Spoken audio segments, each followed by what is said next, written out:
Let's take a look at this. Oh, look at that. Cuts like butter. Look at that. Oh, look at that. Nice and pink. Perfect. Look at that. Oh, it's juicy. Look at that. Oh, man. Have to take a tax of that. Let's take a look. Okay, here you go.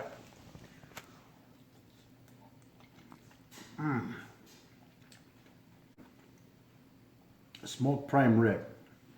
Can't get any better than this. Oh, man. That is a winner right there. Hey everybody, it's me, Uncle Frankie, Cisco. I have so many names. Today, what are we cooking? Prime rib on the bone. Oh yeah, and we're gonna do the Pit Boss Pellet Smoker. So I'm gonna show you my recipe, and there's other recipes out there. I'm sure they're all good. Try them out. See what works best for you. What flavors you like. Maybe you're a simple salt and pepper person. Nothing wrong with that. Maybe you like even more ingredients than what I use.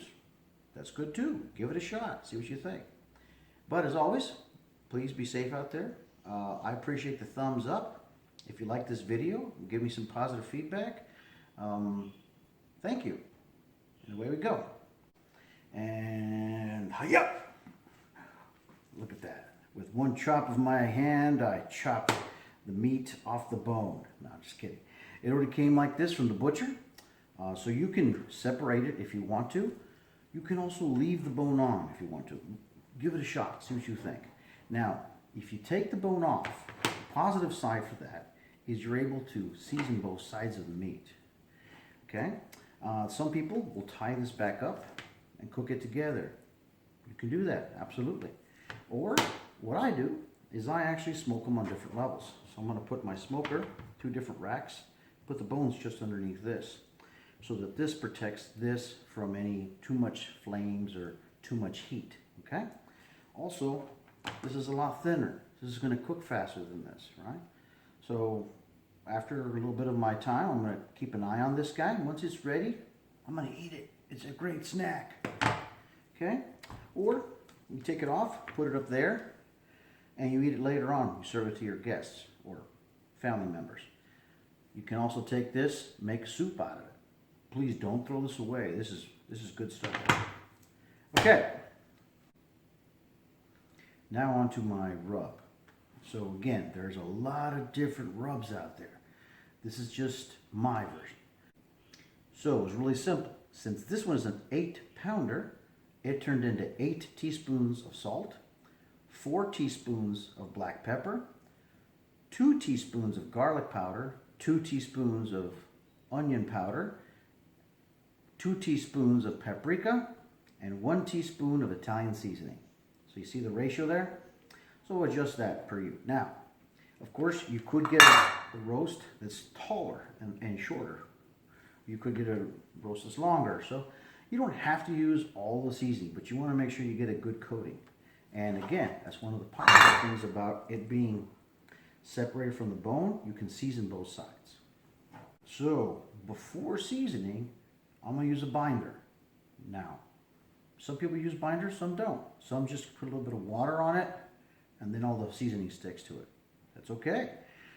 Me particularly, I have grown to really love butter and balsamic vinegar.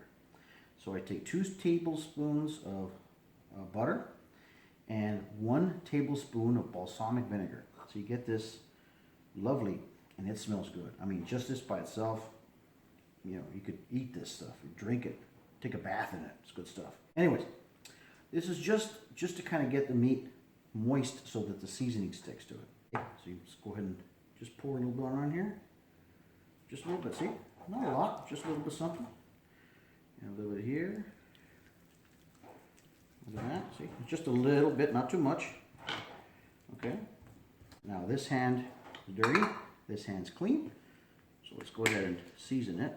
And you'll see about how much here. So, see, that's a good amount of coating here. It's a good coating. All right. All right, it's a good coating. Give it a shake. Okay. it's a nice coating. I've also done things in the past where, you know, I cut some slits in the meat, put some spears of garlic in there. You can do that too. This one is not so thick, so I went ahead and just stuck with the powdered, and that's all I'm going to do. Don't forget to get the ends, okay? So a little bit here, the end, here, okay? Now you'll notice I am not going to do the bottom bone side. There's not a lot of meat on the bottom bone side. You can, but I'd rather save my balsamic butter for the part where most of the meat lives, which is on the top side, and of course the roast itself. So just put it over here, and see how that's just about right, just about the right amount there. And you see the butter starts to solidify a little bit, since it's obviously the meat is cold. So I'm going to go ahead and finish seasoning this guy. Can't forget the ends, of course. Let's get those ends here. Don't forget those ends. That's the favorite part for some people in my family.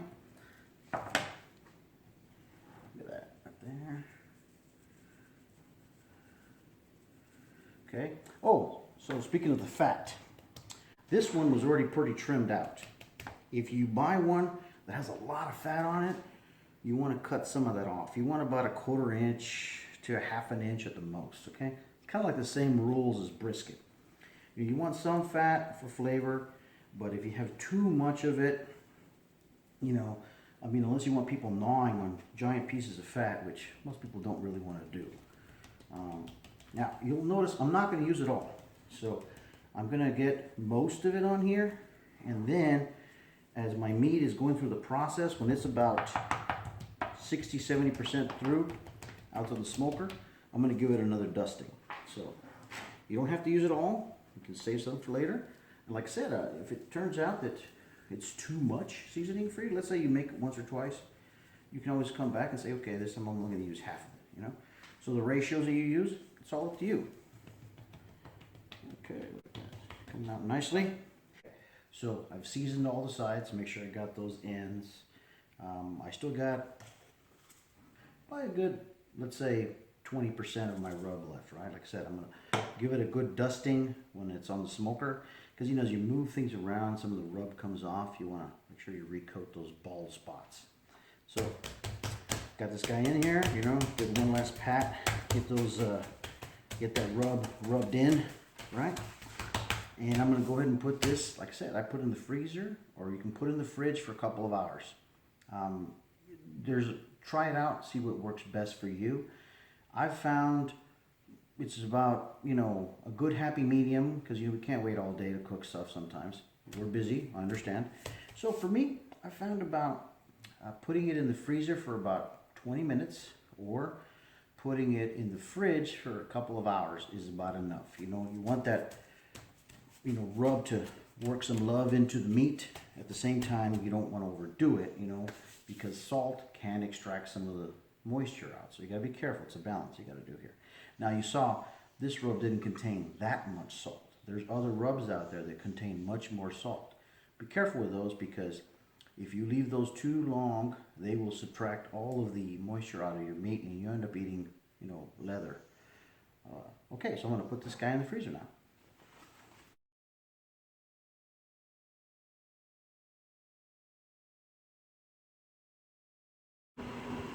Okay, coming to do a status check. So as you can see, have my thermometer in there, wireless thermometer. It's a good idea to get one, especially for an expensive piece of meat like a rib roast or brisket. I have my smoker going at 250 degrees, and of course I went ahead and added a couple things. Oh, look at that, it's starting to look really good. So I got some acorn squash underneath there, and they are now the sacrificial. They're right underneath the rib roast to protect it. I got my beef ribs up there. They're about ready for me to snack upon. Just kind of wanted to come in here, check on it, show you what I got going on. Okay. Hey everybody, Hope you like the sound effects of the dishwasher, and the coffee machine, and my daughter, and my wife. Okay, my daughter's hungry, so I promised her a beef rib. So, oh, look at that, look at that. Oh, look at that. It's like a little bit of heaven. Ooh, it's hot. Oh, she's in a hurry. Look at that beef rib. Oh, yeah. So, beef ribs are one of those things now. Barbecue houses are charging like $500 a pound or something ridiculous. No, it's not that expensive. But they are expensive. So here you got a beautiful beef rib made at home, right? And you can do an entire rib roast for about the price of 2 ribs, you know, in a restaurant nowadays. So I'm gonna, oh man, these smell so good. I'm gonna put this back in the box, but look at that beef rib. My dog's about to enjoy it right there. Look at that. Oh yeah. Again, please give us a thumbs up. Happy eating. Okay, moment of truth. So, prime rib, I stuck a thermometer in the thickest part and I waited for it to reach 135 degrees minimum. Well, it should be between 130 and 150, okay? Depending on whether you like your rib roast medium rare or medium well. Our family likes it kind of in between medium rare and medium well. So that turns out to be about 135 degrees. So let's see what it looks like. Oh yeah. So you can see I got some sausages going up there. In total, this guy took about, pull this out a little bit so you can get the full shot. Hopefully it doesn't fall on the floor, make me cry. So that's the fatty side. Oh, look at that juice. Oh, whoa. There's the other side. Look like you were trying to do this with one hand. Alright. All kinds of sound effects. Alright, so it fell in there. That's what I get for trying to do things with one hand. I'm going to put this in the cooler, let it rest for a little while. See you in a bit. We're going. Hello everybody, we're back. Finally everything's done. The rib roast has been in the cooler for about an hour. As you saw, I also put some sausages on the smoker, put them on the top rack, and they smoke really nicely, nice and slow. I also got some acorn squash. I quartered them here, took the seeds out. Little salt and pepper, garlic salt, onion salt, whatever you want, doesn't matter, no big deal. Sprayed them with a little olive oil. They came out fantastic. Eat your vegetables, they're good for you. So here's the cooler. Let me go ahead and take out rib roast. Oh, this looks good. And like I mentioned a few times before, look at that, look at that. It's dripping juices. Look at that. Of course, the cooler has a whole bunch of juices in there. Let's look at this guy. Look at how beautiful that thing is. Let's go ahead and flip this over. Zoom out a little bit. Flip this over. Look at that. Now, you can sear it. Let's say, you know, some people want a nice crispy exterior. You can sear it if you want to. You know, my family kind of likes it juicy, so no big deal for us. Let's take a look at this. Oh, look at that. Cuts like butter. Look at that. Oh, look at that. Nice and pink.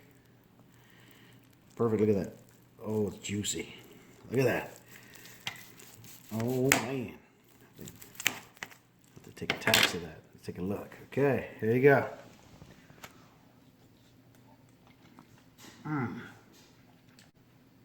Smoked prime rib. Can't get any better than this.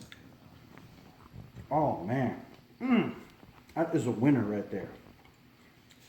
So please hit like. That's so good. Thumbs up all the way. Leave your comments. If you got questions on how I made this, if I missed anything, I'm happy to answer your questions. But go get yourself a prime rib roast. You're gonna love it. It is good. Let's give them a taste of this. Look at that. Look at that. Perfectly red, juicy. Oh, that's crazy good. See y'all later.